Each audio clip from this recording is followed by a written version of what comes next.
Россия менен Украинанын ортосунда болуп жаткан окуялардын кесепети дээрлик бардык мамлекеттерге терс таасир этүүдө. Дүйнөлүк деңгээлде соода-экономикалык, коопсуздук, алака катыш жана башка чөйрөлөрдө абал кыйын. Өткөн апта ичинде АКШ долларынын куну дагы көтөрүлдү. Минтип орус экономикасы басымга учураган сайын кыргыз сомунун куну төмөндөп жатат. Негизи эле Россиянын экономикалык абалынын Кыргызстанга таасири чоң. Алсак, орус базарындагы бааларга Кыргызстан түздөн-түз көз каранды. Натыйжада азыртадан эле Бишкектин базарларында баа кымбаттай баштаганы сезилүүдө. Азык-түлүктүн баалары барган сайын өсүп жатат. Бул боюнча Кыргыз Республикасынын экономика жана коммерция министрлигине караштуу монополияга каршы жөнгө салуу мамлекеттик кызматы ар жума сайын мониторинг жүргүзүп турат. Учурдагы абал жана базардагы баалар тууралуу кененирээк маалымат алуу үчүн студияга монополияга каршы жөнгө салуу мамлекеттик кызматынын төрагасынын орун басары Орозбаев Жээналы Байсаловичти чакырганбыз. Саламатсызбы? Кош келипсиз. Белгилүү болгондой, азыркы тапта монополияга каршы жөнгө салуу кызматы ар жума сайын эмес, ар күн сайын мониторинг жүргүзүп жатат. Эң биринчи суроо мына ушундан болсун. Мониторингдин жыйынтыгы кандай болууда, кандай көрсөткүчтөр орун алып жатат азыркы тапта? Рахмат. Мындай болуп атат. Мына бул кырдаалга байланыштуу. Биз азыр мурун жума сайын жүргүзгөн болсок, азыр күн сайын эң социалдык жактан маанилүү товарларга, ал негизинен 14 товардын түрү боюнча азыр күн сайын жүргүзүп атабыз. Бирок мына бүгүнкү күндөн баштап кайсы бир деңгээлде таасир этүүсү бар. Буга чейин андай деле жылыш болгон жок эле. Мындай баанын жылышы аздык менен мына бүгүнкү күндөн баштап себеби дегенде мына бул биздин улуттук валютанын Американын долларына болгон курсунун өсүшүнө байланыштуу дагы ал өзүнүн таасирин тийгизип товарлардын кайсы бир деңгээлде кымбаттоосуна алып келди. Негизи азыркы тапта мындай кескин түрдө кымбаттап кетүү деле байкалбай эле деп айтылып жатат. Алдыда кескин кымбаттап кетиши мүмкүн. Баа күтүлгөндөн дагы көбүрөөк жогорулайт деген божомолдор барбы? Биз Кыргызстан мындайча айтканда биз мына жашылча жемиш, сүт, эт, мындан башка продукциялардын бардыгын чет өлкөлөрдөн сатып келип импорт кылабыз. Ошондуктан мына бул чет өлкөдөгү баалардын өсүшү сөзсүз түрдө таасирин тийгизет. Азыр биздин божомолубузда бир топ продукцияларга таасирин тийгизүүсү мүмкүнчүлүк бар. Бирок министрлер кабинети эмне чараларды көрүп жатышы мүмкүн. Бул жерден азыр мынакей, азыр унга болгон бааны кайсы бир деңгээлде кымбаттатпай кармап калуу үчүн бардык күч аракеттер жасалып жатат. Жана мындайча айтканда бизде унду кайра иштетүүчүлөр, унду ташып келүүчүлөр, мына биздин монополияга каршы кызматтын бардыгынын ортосунда атайын мындай келишим түзүлүп, азыркы учурда Айыл чарба министрлиги да бар бул жерде. Мына ушулардын натыйжасында азырынча унга болгон бааны кармап калуу мүмкүнчүлүгү болуп атат. Ал эми кээ бир продукцияларга, мисалы үчүн мындай да, жанагы күйүүчү жана майлоочу майлардынга болгон баанын өсүшү сөзсүз түрдө ал өсүүгө алып келет. Себеби дегенде биздикилер аны Америка доллары менен сатып алат. Американ доллары менен сатып алганда курс менен которгондо эле баанын өсүүсүнө алып келет. Ал өзүнөн өзү башка продукциянын өсүүсүнө алып келип атат да. Анан азыр биз эң негизги социалдык жактан маанилүү товарлар боюнча ошол баанын кескин түрдө көтөрүлүп кетишине жол бербөө максатында азыр чараларды көрүп жатабыз. Кандай чаралар болушу мүмкүн? Бул жерде мындай чара бар. Мамлекеттик жөнгө салуу киргизилиш мүмкүнчүлүгү бар. Өзү негизи биз бааны көзөмөлдөп момча акчадан сатасың дегенге болбойт. Бул деген биздеги Кыргызстан рынок экономикасы. Рынок экономикасында атаандаштык бар жерде ал бааны каалагандай коюп сата беришет. Бирок биз мына эки Евразиялык экономикалык биримдиктин алкагында ошол жерде атайын жазылган o gelişimde көрсөтүлгөн. Эгер bir айдын içinde 20%dan жогору көтөрүлүп кете турган болсо, анда мамлекеттик жөнгө салуу киргизилет. Анда мамлекет толук көзөмөлгө алат дагы, бааны көзөмөлдөй баштайт. Анда биз мынау ишкерлерге, сатуучуларга бааны коюп беребиз. Моңунча акчадан гана 1 килограммын или 1 тоннасын или мисалы үчүн 1 бөтөлкөсүн 1 литрин дегендей продукцияга жараша ошол жерде мынау ошол баада гана сатуу мүмкүнчүлүгүндө болот. Бирок ошондо дагы аларга дагы пайда калуу максатын кошо эске алуу менен. Демек, бул жерде дагы бир жолу тактай кетсек, ишкерлер товарларга бааны өздөрү каалагандай кое алышат экен да, Атаандаштык бар жердеги бардык товарларга. Ал эми бизде мындай монополист деп коебуз, же доминант деп коебуз, ошол жерде алар бизде тыкыр көзөмөлдө турушат. Ал эми мына азыр кант болобу, өсүмдүк майы болобу, ун болобу, чай болобу, булардын баары атаандаштык бар жер.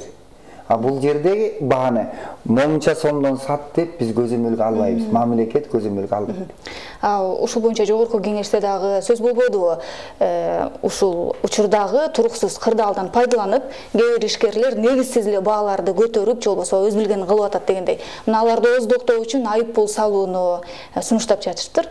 Негизи кандай шартта айып пул салынат? Мындайда баанын кескин өсүшү, мен айттым го, 1 айдын ичинде 20%дан асып, жанагындай мындайча айтканда спекулянт деп койчу элек кой, спекулятивдик жолдор менен өтө көтөрүп ийе турган болсо, мамлекет жөнгө салынат дагы, аны аткарбаган учурда айып пулдар салынат. Ал биздики эми мына 1-декабрда кабыл алынган бузуулар кодекси кабыл алынган жаңы. Ал боюнча ар бир бузууга жараша каралган ошол жерде. Азыр айып пулдар мурункуга караганда негизинен көтөрүлдү. Сиз айтып жатпайсызбы, мисалы кайсы бир товарга 20%дан ашык көтөрүлүп кете турган болсо, 1 айдын ичинде. Азыр мына ошондой коркунуч же болбосо буга чейин 20%дан көтөрүлүп кеткен учурлар тууралуу айтып берсеңиз болду эле, же болуу? Болгон, мындай болгон. Мынакей 2021-жылы былтыр май айында шекер менен өсүмдүк майына мамлекеттик жөнгө салуу киргизилген. 3 айдык мөөнөткө, 90 күндүк мөөнөткө. Ошол убакта бааны кармап калууга эмес, түшүрүүгө мүмкүнчүлүк болду биз тарабынан. Биздин кызмат тарабынан тыкыр көзөмөлгө алынып 180-190 литри чыгат дегенде биз 140-130 тегерегинде кармоого мүмкүнчүлүк болду. Андан тышкары көмүргө жөнгө салуу киргизилди. Өзүңүздөр көрдүңүздөр, абдан көтөрүүгө аракет кылганда мамлекет тарабынан жөнгө салуу киргизилип, анан президентибиз тарабынан жанагы арзан көмүрлөрдү да сатууга мүмкүнчүлүк болуп, негизинен көмүргө болгон бааны дагы кайсы бир деңгээлде кармап калууга мүмкүнчүлүк болду. Бул болгон нерселер да. Ал дагы 12-октябрдан 12-январга чейин 90 күндүк мөөнөткө мамлекеттик жөнгө салуу киргизилген.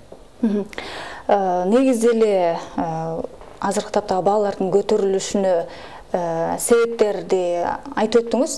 Мына эми ошону жөнгө салууда дагы монополияга каршы жөнгө салуу кызматы кандай иштерди, чараларды көрүүгө укугу бар?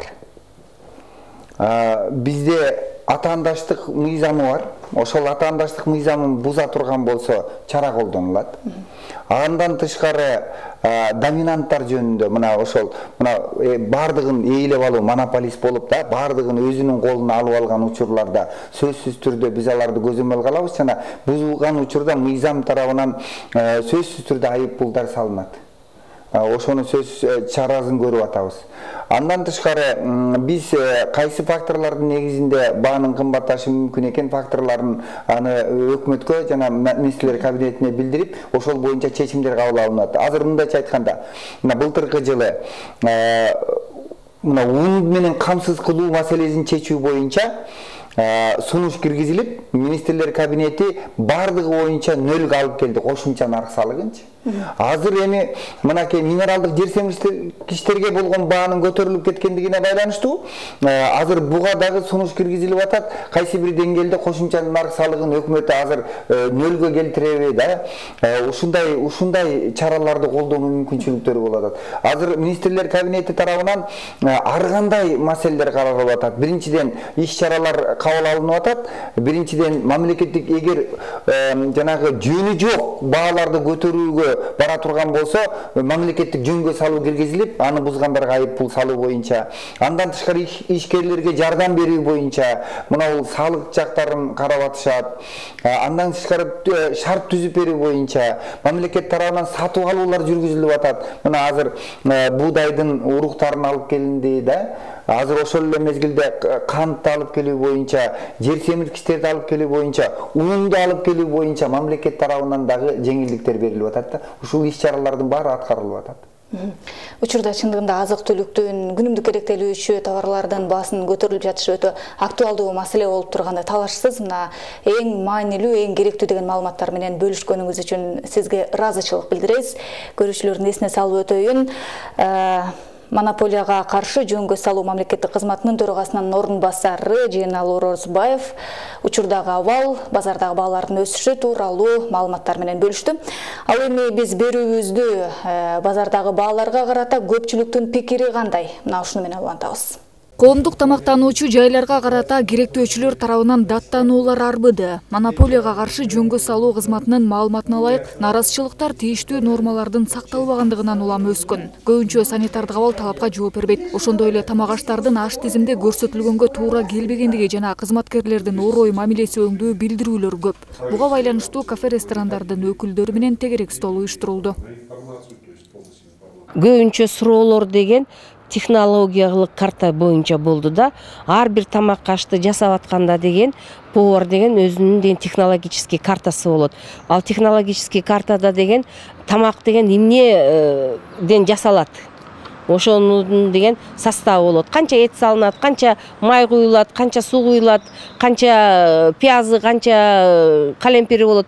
Ошо технологический картаны түзгөндө деген кандай кылып түзүш керек, туура, кандай менюну деген туура жазыш керек, ошондой суроолор болду. 2021 монополияга каршы жөнгө салуу мамлекеттик кызматына керектөөчүлөрдөн ар кандай мүнөздөгү 387 кайрылуу келип түшкөн. Натыйжада 271 мыйзам бузуу аныкталып, анын 217си боюнча тийиштүү иштер алып барылды. Белгилей кетсек, коомдук тамактануу жайларын тескөөдө керектөөчүлөрдүн укугун коргоо негизги максат. Негизги укуктары бул маалымат, так маалымат алуу, коопсуздук боюнча жана өзүнүн укугу боюнча тандоо болот да.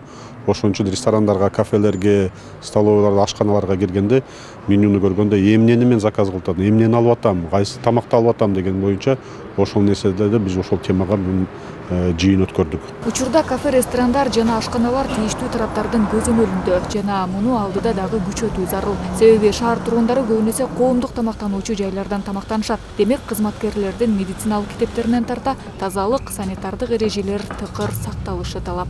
Нурайым Бейшеналиева, Чыңгыз Садыков, СТВ.